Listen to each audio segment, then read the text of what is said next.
What's good, everyone? Welcome back to the MatchNet Podcast. It's your boy. Today, we're doing an episode here in the car, and it is hot here in good old North Carolina. It's a hot summer day, and I had a conversation today with a fine, upstanding guy who is in his late 20s and wants to get matched and blessed. He's been wanting to get matched and blessed for quite some years. He's been through a lot of ups and downs, and particularly the conversation that I had with this gentleman went simply something like this, which was incredibly common for a lot of young, upstanding men in particular, also women, by the way, which is, I want to get matched, I want to get blessed, but I am weighed down by a porn habit, masturbation habit, or masturbation.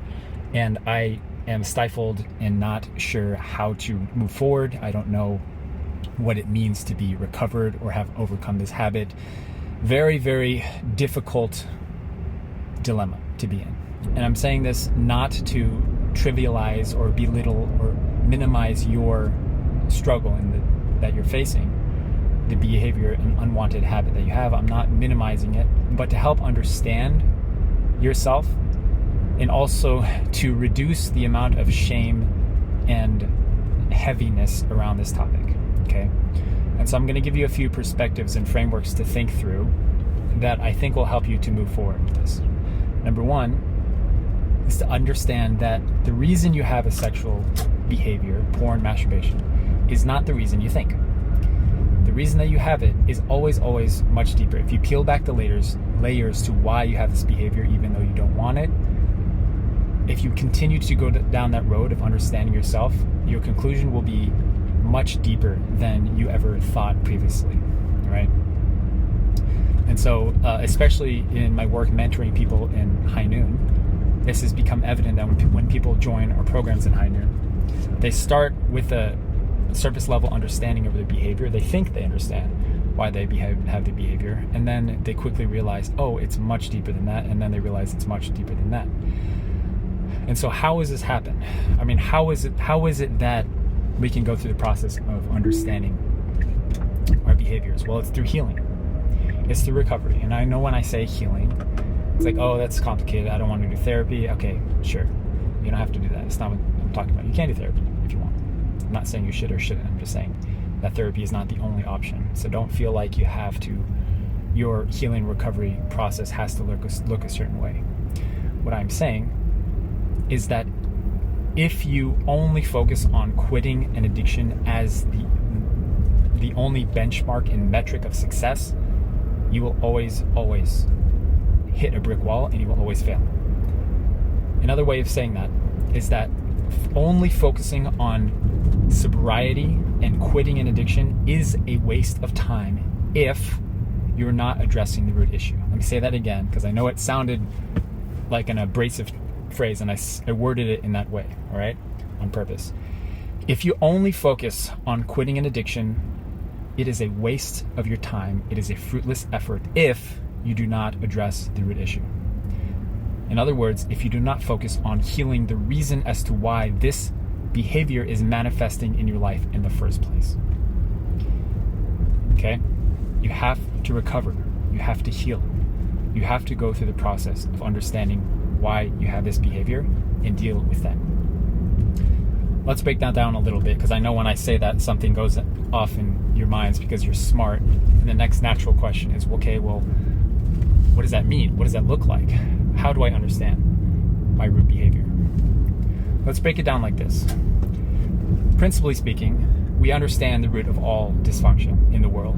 We understand the root of all fallen nature and the fall itself, which is a lack of feeling love.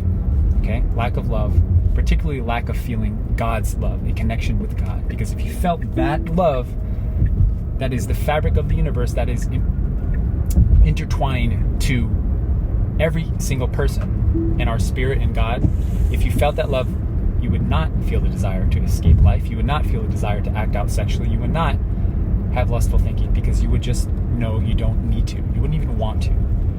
You would have the real stuff, the thing that you're trying to fill a void with through use of porn and masturbation. You wouldn't need it because you would already have the real stuff. You wouldn't have a void to fill.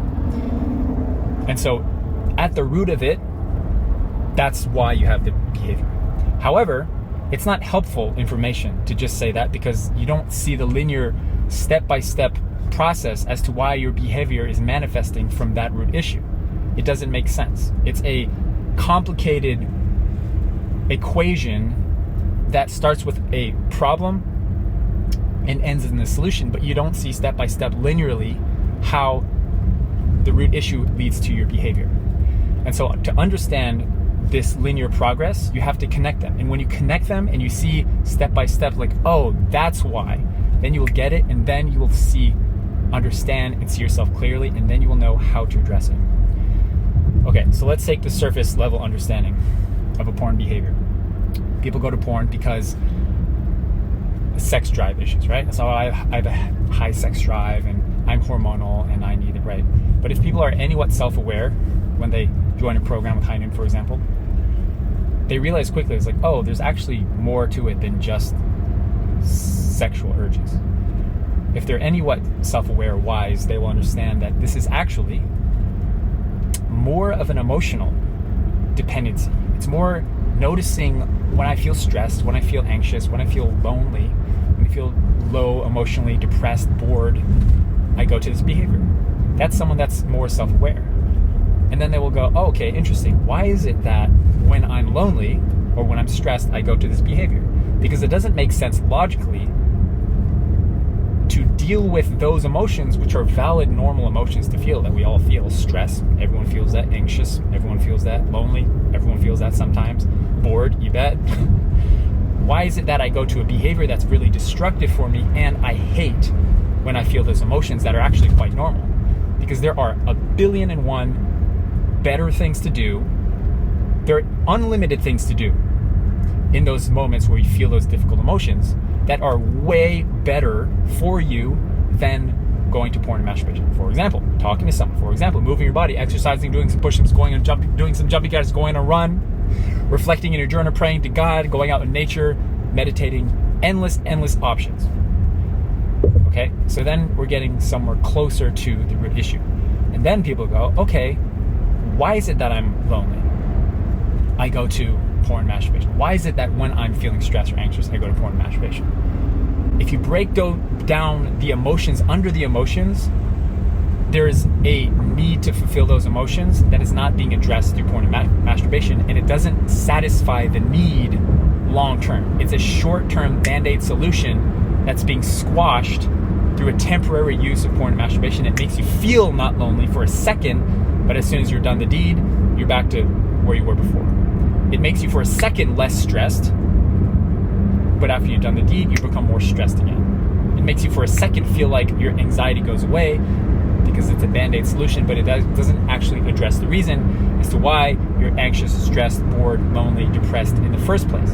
And so over a long period of time, many years, for most people from teenagehood into adulthood and longer, the need of dealing with these emotions in a productive way is not being resolved. Okay? And so if you ask yourself, okay, well, what's under those emotions? What's under the need for dealing with loneliness or stress? And why is it that I go to a behavior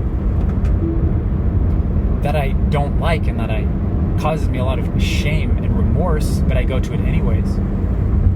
Under every desire is a deeper desire. Under the desire for connection due to loneliness is a desire for intimacy. If you're a man, it's a desire to be with a woman. If you're a woman, it's a desire to be with a man.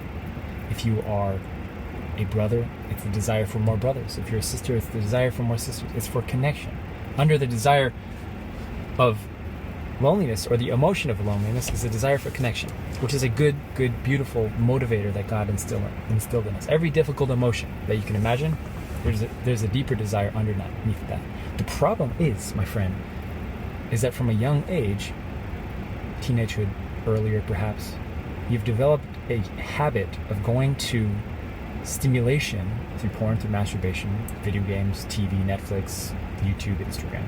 Unnatural forms of dealing with emotions in order to deal with the feeling of loneliness, or the feeling of stress, the feeling of boredom, the feeling of anxiety. which is not how God intended those emotions to be dealt with. It's an unnatural, supernormal way of dealing with an emotion that we've never had access to through all of history. And suddenly, in the last few decades, we've had unlimited access to the internet and to porn. And if you use that as a way to deal with those deeply, deeply good emotions, God-given emotions, then what happens is that you don't know how to live life. You don't know how to deal with life and emotions that come with life without the need for porn and masturbation. And so a dependency is formed, an addiction is formed. Okay? I'm not saying this to trivialize your behavior or to justify or excuse it. I'm saying this to help understand and shed light on what's actually going on, because if you don't understand what's going on, you will just be confused eternally, and you will just conclude that you're weird or you're some perverted sexual person, where in reality, you're just trying to deal with life. You're just trying to do that. And ultimately, you're just trying to connect with God and that love and experience love in your life. But until now, you've filled that void and that desire for love and connection in God's love. You filled that void with artificial imitation forms of feeling love that have not been serving you. And that's what porn and masturbation offers. It offers a very, very temporary benefit of feeling something, of dealing with these emotions. But if you peel back what these emotions are truly trying to get you to do, they're trying to get you to find your spouse and to create a family. Even sexual desire itself, lust itself, sexual drive is a good thing. Your sex drive, your energy, sexual energy is a good thing that God gave you. Why? Why? So that you will find your spouse and you will have children, a blessed family. It's a desire to experience God. Okay? So when you understand the root of it is that all dysfunction in the world stems from a fundamental lack of feeling God's love, that unconditional love, then you can start to address it. Okay?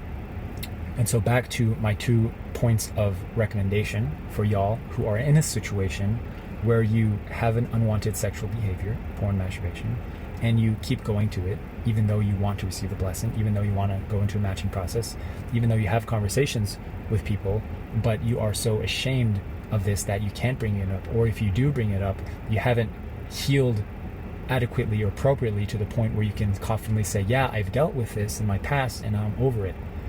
Maybe you're in that situation. If that's you, which is most people, by the way, then number 1, start the healing process. Make healing your focus, not sobriety. Don't make quitting porn your focus, but focus on healing and understanding the root issue. Particularly if you want to make it a really simple process, just learn how to deal with these emotions that you've been utilizing in the wrong way. Learn how to use stress to your advantage, anxiety to your advantage. Use it in the way that it was given to you, in a way that motivates you. Use loneliness as a motivator to find your spouse, as a motivator for you to connect with brothers, a brotherhood or a sisterhood if you're a woman, as a motivator for you to get up if you're bored. Boredom is not a bad thing. In fact, if we didn't experience boredom, we probably wouldn't survive very long. Boredom is a good thing.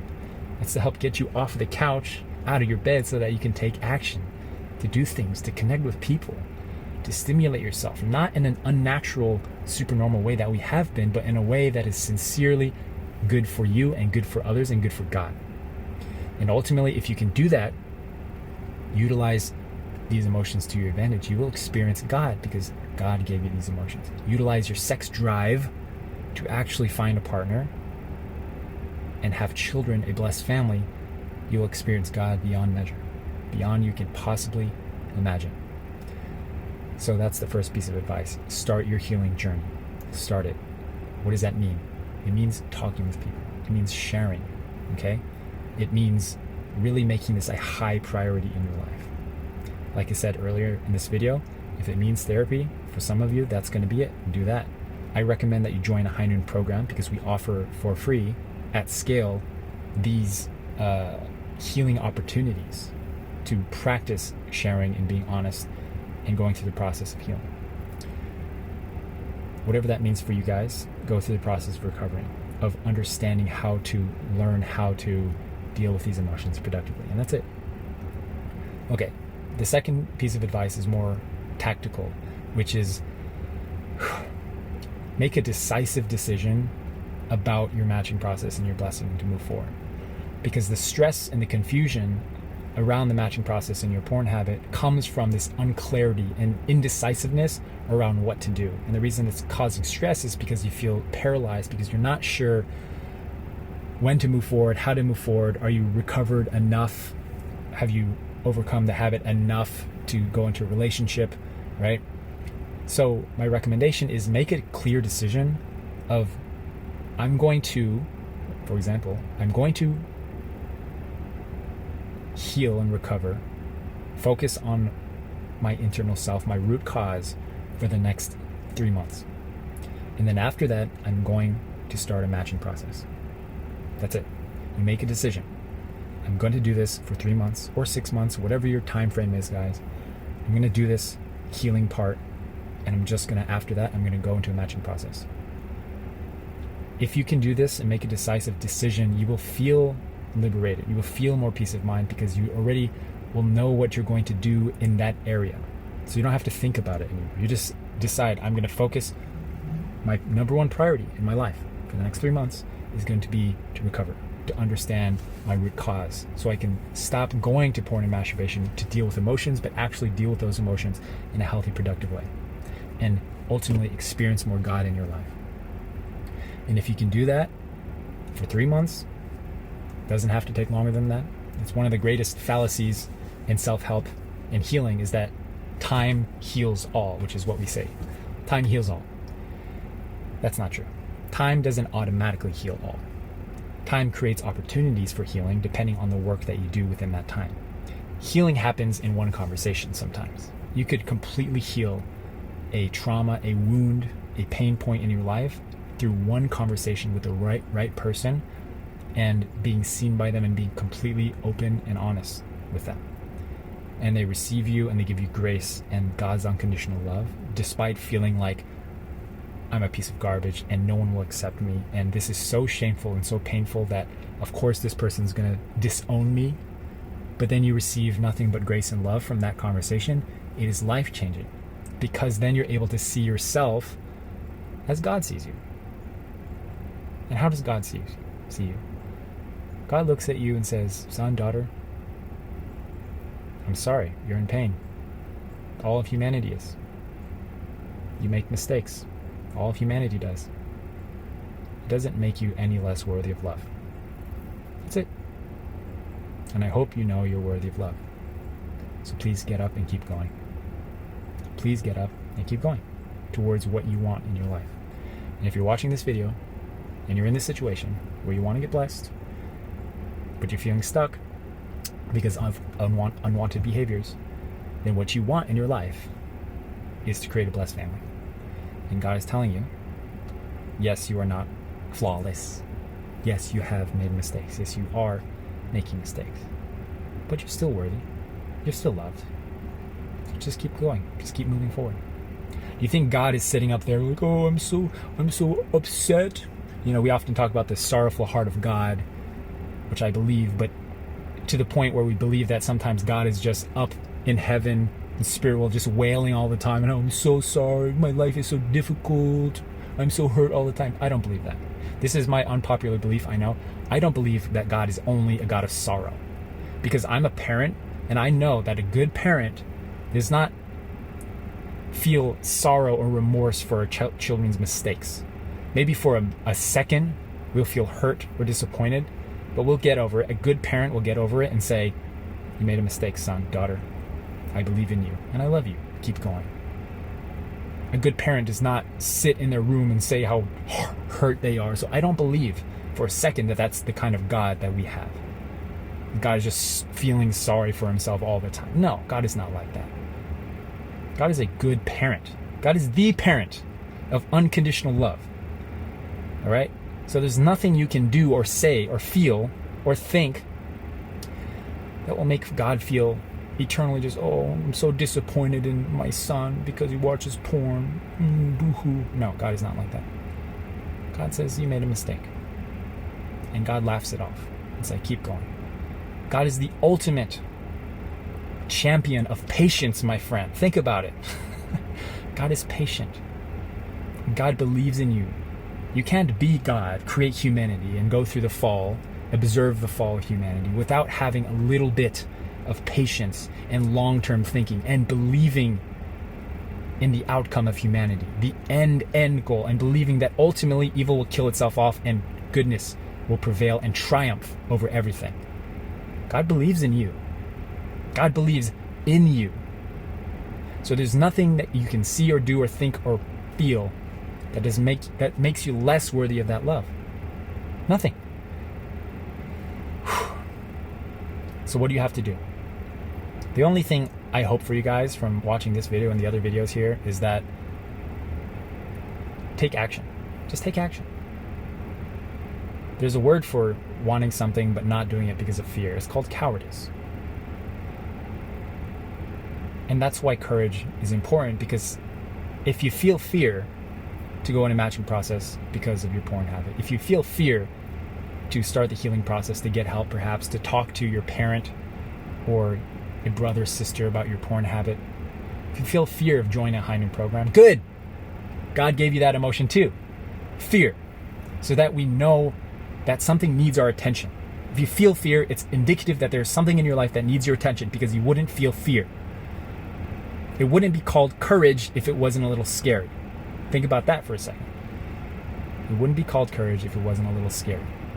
And so because it's a little scary, that's why you need to take action, because you feel fear, because you're giving purpose and meaning to that thing. It means that you want to get blessed deep in your heart, but you're letting fear of moving forward stagnate and hinder you to the point where you're not moving forward, and that is called cowardice. And you are not a coward. You are not. But if you're not courageous in the face of fear, then you are. And I know you don't want to be a coward. I don't want to be a coward. I hope to God that I'm not a coward. Anytime I feel fear in my life, I will immediately notice it. I will stand up and I will do something, because I know that it's telling me I need to do something. The fear is there for a reason. The fear is there because you're giving power to it. You're giving weight to it, and it needs your attention. And you guys are not cowards. So please take action. That's all I hope for you in this episode, is that you will take action. What are those actions we're talking about? Number one, like I said, start the healing process. Start understanding the root issue and addressing it. There's this thing that people like to do, is they either push through an addiction, cold turkey, which is the more masculine way of dealing with things. It's like, just push through it and just say no. If I have an urge, just squash it and then move forward. And the other extreme is the more feminine approach, if you will, just to help with analogy, guys, which is understanding my root issue, understanding why, asking why, understanding my root traumas from childhood, talking about those things, but not taking any action, which is a trap that a lot of people fall into as well. So which is the correct solution? Pushing through everything with sheer willpower, or understanding the root issue, but not actually taking action? Which one is correct? They're both correct.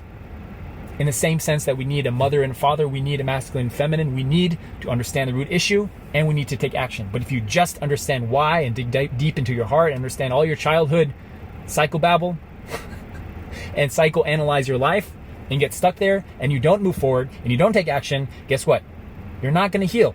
You're not going to recover, and you're not going to beat this thing, because you're just thinking in your head and you're overthinking it. But on the other hand, my friends, if you just will yourself through it, which I know you have been trying to do, just willpower, just stop cold turkey, just do conditions, do the cold showers, but you don't address the root issue, understand why you have the behavior in the first place, you will always keep the behavior in your life, because it will always manifest later in life. It will always come back through another addiction, or it'll come back harder later on. So what's the right answer? We've got to do both. We have to have a balance. You need a mother and a father. You need a mother that's going to tell you, son, daughter, you are loved. I love you, no matter what. You always have somebody to go to when you mess up, when you bump your knee, when you're bleeding out. You have somebody to go to that you know will embrace you, that will give you love and grace and acceptance. And you have a father that will unconditionally tell you, will look at you when you make a mistake, will laugh at your face and say, son, get up. You made a mistake. You can do it. Keep going. I believe in you. I believe in you. We need both of those. We need a Heavenly Mother. We need Heavenly Father. We need True Mother. We need True Father. We need a Mother. We need a Father. We need masculine. We need feminine. It's the balance that we need. But the problem is that many times people who are trying to recover from a bad habit or addiction will only focus on one without addressing the other. So we've got to have both. Okay? And that balanced approach happens through how? It happens through connection. It happens through having conversations. It happens through talking with people, the right people, wise people in your life that you can talk openly. Right? Let's talk about porn for a second. People often ask, should everybody know about my porn habit? Mother, father, matching partner, everybody, right? It's a good question. Let's answer it like this. It is very important that people know about your habit. When you talk about it, you should talk about it from the frame of the root issue. So instead of saying, hey, mom, dad, today I felt triggered to watch porn, there's a few reasons that is not the best approach. Number one is because it trivializes the fact that you have emotional needs, and it kind of masks the root issue by just focusing on a symptom, which is the manifestation of porn and masturbation. Okay? But a wiser approach is, hey, mom, dad, today I felt really stressed. And I noticed that I just wanted to escape. You see? I noticed that I just wanted to go in my room. You can say, I noticed I just wanted to go watch porn. Or I wanted to go and watch, YouTube videos or goof off online or play video games. Or I just wanted to be alone when I felt these emotions. And by doing this, you're focusing on the root issue, and you don't have to talk about all the specifics of your sexual fantasy and lust, but you're focusing on the root issue. And what this does is it exponentially widens your pool of people that you can talk to in life. Because if I asked you, how many people do you have in your life that you can talk about your porn habit with and masturbation habit? Most people have one person or zero people that they can openly talk about their porn habit with. Maybe a few people if you're lucky. But if I ask you, how many people can you talk about your emotions with? Interesting. Instantly, we widen our pool to have perhaps 100 people, 20 people, 30 people that you can talk openly about your emotions with. So now your support system just exponentially grew from one person to 100 people, or whatever your number is. That is a support system that you need. And if you always focus on, hey, spouse, hey, mom, dad, hey, matching partner, hey, whoever, today I'm triggered to watch porn, today I'm whatever, you're trivializing the fact that you have a deeper root issue that is manifesting as a desire to watch porn and masturbate. Do you see what's going on? All right? And so I'm saying this as context because when you really start to get serious about quitting this thing and heal, you will notice that the reason that you thought you had the porn habit is not the actual reason. Everybody thinks that they understand the reason because you've dealt with this for so long. I understand why I have a porn habit because I've been dealing with this for a decade, for example. You don't. There are reasons under the reason that you don't see yet. And until you can get to the point where you can see clearly like, oh, I watch porn because I don't feel loved, and you can see that linear connection, you will go, oh my goodness, that makes sense. I can see that. And when you can confidently say that I see that my behavior is manifesting from a root issue of I don't feel loved in my life, and you can see that and feel that, then you've done enough of the analyzing yourself, and now you just got to take action towards what? Actually going out there and experiencing God's love in your life. Period. End of story. And if you get to that point, which is the next stage in your growth, you will go the next natural question, which is, how do I experience God's love in my life? Oh my goodness, guys. If you can ask that question and answer that question, you have struck gold, because that is the question of the universe. This is the question that God himself has been trying to answer from the beginning of time through creating humans in the first place.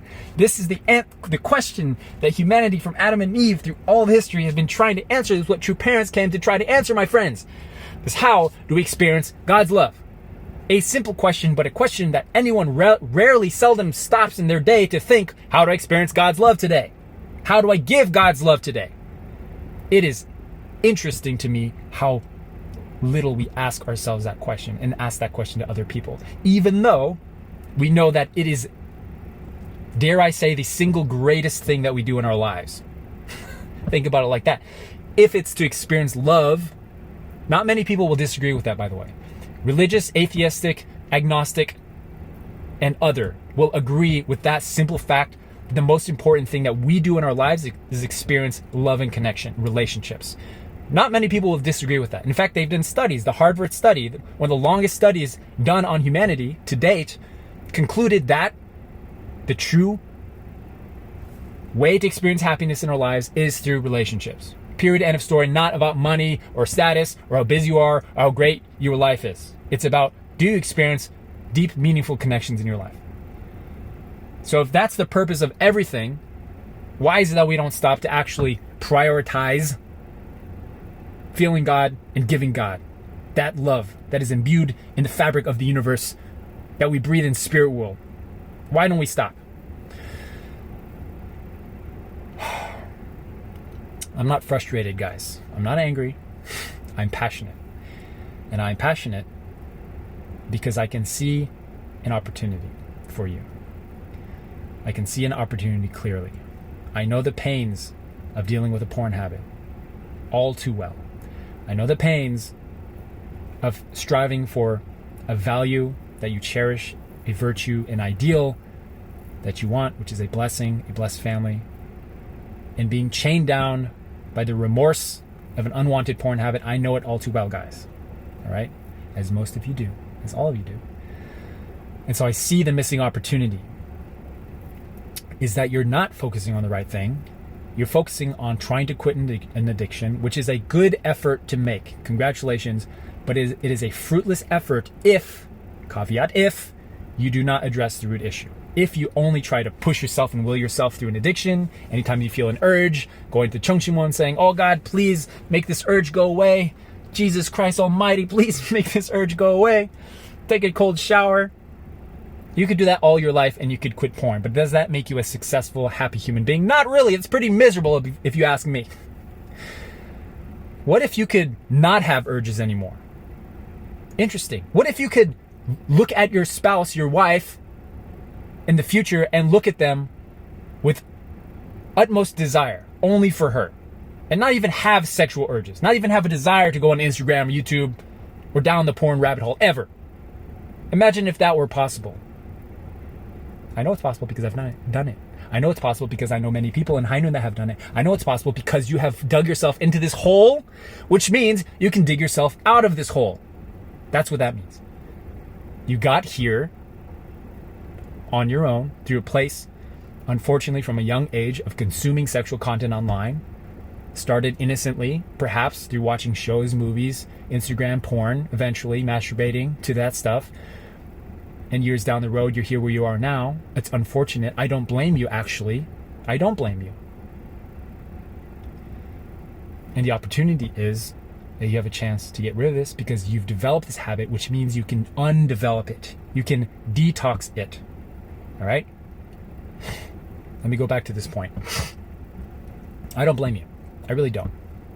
Give a child, basically a teenager, 10, 11 years old, however you were when you first started, difficult life emotions from school, from social settings, from stress, from homework, to boredom, to loneliness, to maybe abusive parents or relationships, whatever your situation was, and then give that child unlimited access to the internet. See what happens. Of course you developed a porn habit. Of course. Why wouldn't you? Of course you did. You had it was the easiest thing that you could grab onto that would help soothe this emotion that you were feeling at the time. You developed a porn addiction because you were curious. And you keep the addiction because you have shame around the habit. There's something called a shame cycle that I want to talk about today, which is that when you're in a shame cycle, you're more susceptible to going back to the behavior because you're fundamentally in the cycle. It's the feeling of, oh, I tried so hard, I was so clean for a few months, and then I acted out, watched porn, and now, because I acted out, I might as well act out again because I'm already here. It's called the shame cycle. It's the feeling of, oh, I'm already worthless, so I might as well just give in. Have you been there before? Yes, you have. It's called the shame cycle.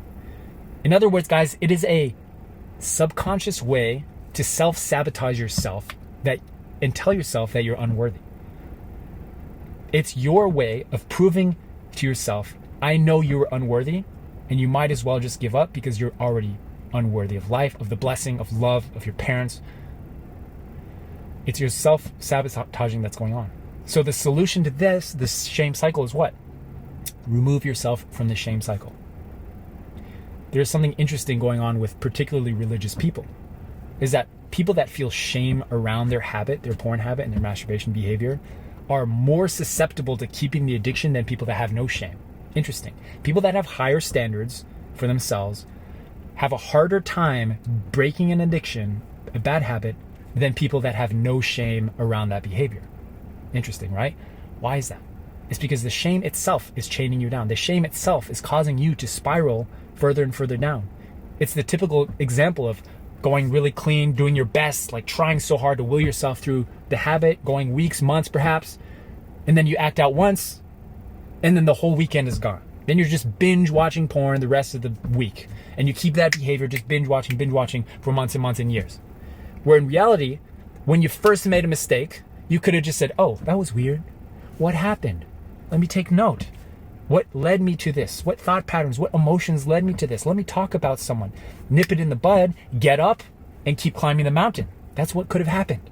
But instead, you were climbing, made a misstep, and then decide to roll all the way back down to the mountain, dig a ditch for yourself, jump in the ditch, and cover yourself with dirt because you're unworthy, quote unquote, because you can't beat this addiction, quote unquote, because you are already acting out, so might as well. So what if you just removed yourself from that cycle and said, hey, I made a mistake. Oh, let me talk to someone. And if you talk to the right person, they'll go, okay, you made a mistake. If someone is able to give you that grace, that God's love I'm talking about, look at you and say, hey, you made a mistake. Let's keep going. Thanks for sharing. Let's work on the root issue that happened. Is like, well, you just were really stressed that week, perhaps, and you were deciding when you were stressed that you just wanted to be alone in your room and go on Instagram. And before you know it, you were looking at stuff you shouldn't look at. And then before you knew it, you were down the porn rabbit hole. And before you knew it, you were acting out, right? That's how it goes. Let me tell you an eternal life hack for porn especially. Is the act of watching porn doesn't start when you watch porn. It starts when you have a difficult emotion and you decide to isolate yourself instead of connect with someone. It starts with, I'm stressed and I just want to be alone. That's it. That's where it starts. It starts with, I'm bored and I'm going to be alone. I'm going to isolate myself. Where in reality, it could have been, I'm stressed. Who can I talk to? I'm bored. Who can I hang out with? I'm stressed. Who can I relate with? How can I deal with this stress in a productive way? That's the key to success, my friends. Have you wondered why women, generally speaking, across the board, don't struggle with addiction as much as men do? Have you wondered? Interesting, right? Women are not as susceptible to addiction, alcohol, drugs, porn, violence, incarceration, everything as much as men are. Why? One of the primary reasons is because women are really good at mood regulation, right? Another way of saying this, women are really good at when it counts, they connect with somebody instead of isolate themselves. Not everyone, I might add, not everyone, but people that have the habit of when I feel a difficult emotion, my first thought is, who can I talk to? Who can I connect with? How can I deal with this emotion and release it in a productive way? Those people don't struggle with addiction nearly as much as people that say, I feel a difficult emotion. How can I stop feeling this? Which is relatable for men, especially if you're a man, you'll understand this immediately, right? When a woman feels a difficult emotion, the first thing she thinks is, who can I talk to generally? I'm stressed from work or from school. Who can I talk to? For a man, our first thought is, how can I stop this emotion? I just don't want to be alive right now, right? So who's going to struggle more with developing addictive behaviors is the man. And it's not a man gender thing. It's a people that don't know how to mood regulate are more susceptible to addictions. That's all that's going on. And I'm not saying this to excuse. Again, I'm here to help you guys understand and liberate yourselves from these feelings of I'm worthless, I'm a piece of garbage, I can't do this. I feel shame, I'm unworthy of a blessing, and all this stuff that you tell yourself or that you feel within your heart that is probably not true. I'm here to help liberate you guys because you're not weird or strange or perverted or freak of nature. You're not. And this is what I tell guys when they confide in me and they tell me about their porn habit and they're crying in tears, and I hold them and I say, you're not weird. You're not weird. You're not weird. You're not strange. You're not perverted even. You're not.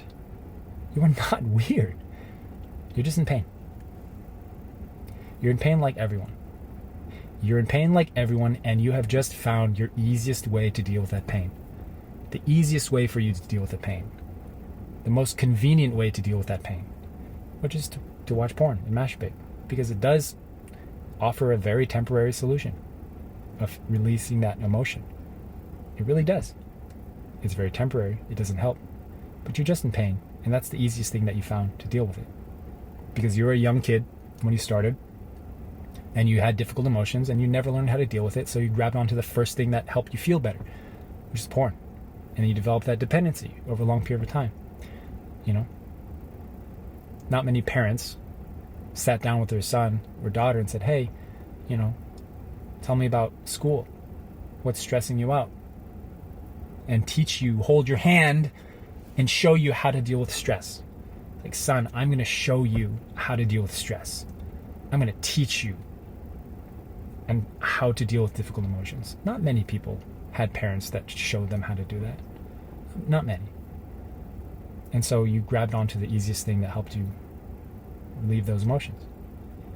Porn is by far the most addictive drug you can imagine because it's free, easily accessible, infinitely available anytime, anywhere.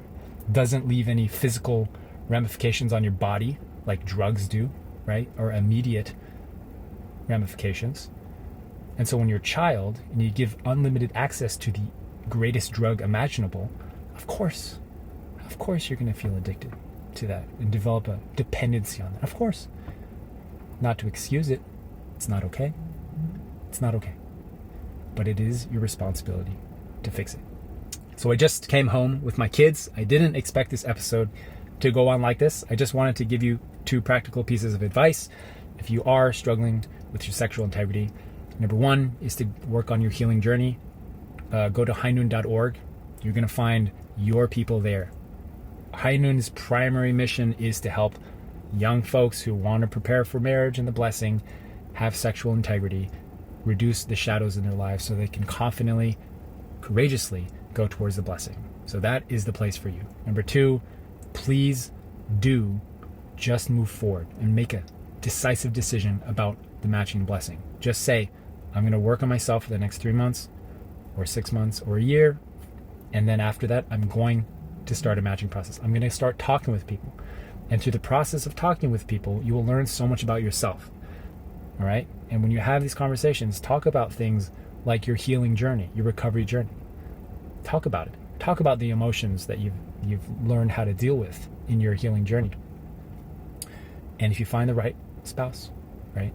If you find a good spouse, they will listen to that and they will give you grace and they will appreciate your sharing. And if you find somebody that is able to appreciate your sharing and love you for who you are, then marry that person. Simple as that. Marry that person.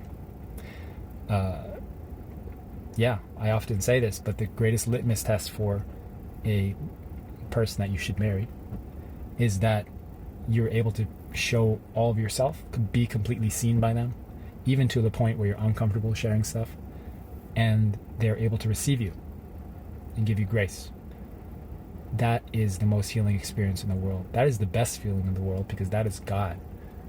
That is everything in the universe. Marry that person. Simple. Marry that person. All right? You will have so much joy and happiness in your life. Okay. Lots of love to you guys. I love you with all my heart. I hope that you know that. If you don't, then what are you doing?